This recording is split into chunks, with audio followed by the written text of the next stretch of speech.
کبھی کبھی زندگی میں ایسا وقت بھی آتا ہے جب لگتا ہے کہ بس ہر طرف اندھیرا ہے، جب اپنے ہی ساتھ چھوڑ جائیں اور امید کی کوئی کرن نظر نہ آ رہی ہو۔ ایسے میں کوئی کیا کرتا ہے؟ آئیے آج تاریخ کے ایک ایسے ہی موڑ پر چلتے ہیں، طائف کا سفر۔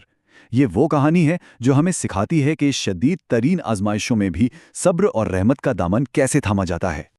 یہ سوال ہم سب کی زندگی میں کبھی نہ کبھی تو آتا ہی ہے نا، جب ایسا لگے کہ سارے سہارے ٹوٹ گئے ہیں اور آگے کوئی راستہ ہی نہیں، تو انسان کیا کرتا ہے؟ آج کی ہماری پوری بات چیت اسی سوال کے گرد گھومے گی۔ اچھا، تو طائف کے سفر کو ٹھیک سے سمجھنے کے لیے ہمیں تھوڑا سا پیچھے جانا پڑے گا، اس وقت میں جسے تاریخ میں عام الحزن یعنی غم کا سال کہا جاتا ہے۔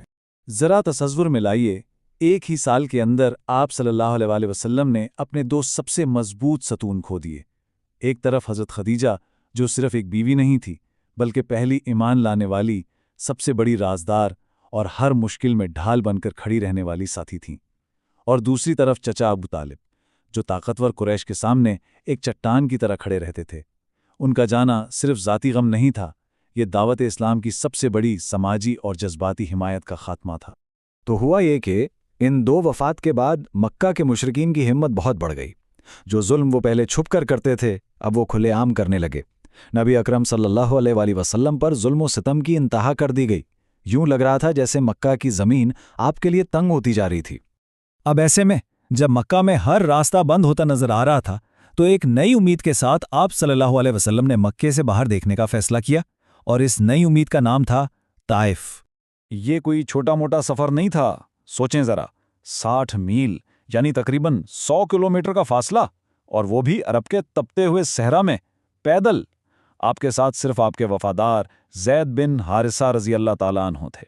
دل میں بس ایک ہی امید تھی کہ شاید طائف کے لوگ اس پیغام کو قبول کر لیں گے، شاید وہاں اسلام کو ایک پناہ گاہ مل جائے۔ لیکن جس امید کو لے کر آپ طائف پہنچے تھے وہاں کی حقیقت وہ بالکل ہی الگ تھی۔ یہاں سے اس آزمائش کا آغاز ہوا جس کی مثال تاریخ میں ملنا بہت مشکل ہے۔ آپ صلی اللہ علیہ وسلم نے طائف کے 3 بڑے سرداروں سے ملاقات کی، بڑے پیار سے، بڑی حکمت سے انہیں اللہ کا پیغام دیا، لیکن انہوں نے نہ صرف اس دعوت کو ٹھکرایا بلکہ بہت ہی برا سلوک کیا، مذاق اڑایا۔ اور بات صرف یہیں پر ختم نہیں ہوئی، بلکہ انہوں نے شہر کے آوارہ لوگوں اور بچوں کو آپ صلی اللہ علیہ وسلم کے پیچھے لگا دیا۔ یہ وہ لمحہ ہے جس کے بارے میں سوچ کر بھی روح کانپ جاتی ہے۔ شہر کے لوگوں نے، جن سے ہمدردی کی امید تھی، آپ صلی اللہ علیہ وسلم پر پتھر برسانا شروع کر دیے۔ وہ پتھر مارتے جاتے، یہاں تک کہ آپ کے نالین مبارک خون سے بھر گئے۔ جب آپ تکلیف کی شدت سے بیٹھ جاتے تو وہ لوگ آپ کو بازوؤں سے پکڑ کر دوبارہ کھڑا کرتے اور پھر پتھر مارتے۔ یہ ایک ناقابل تصور منظر تھا۔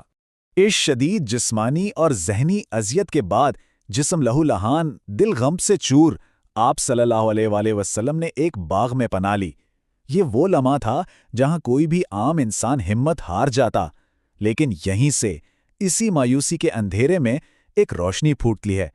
سوچنے کی بات ہے نا کہ جب سب کچھ چھن جائے، جب دنیا منہ موڑ لے، تو پھر انسان کہاں جائے، کس سے طاقت مانگے؟ نبی اکرم صلی اللہ علیہ وسلم نے ہمیں اس کا سب سے خوبصورت عملی جواب دیا۔ اس باغ میں بیٹھ کر آپ صلی اللہ علیہ وسلم نے اپنے ہاتھ اٹھائے اور اپنے رب سے وہ دعا کی جو تاریخ کا حصہ بن گئی۔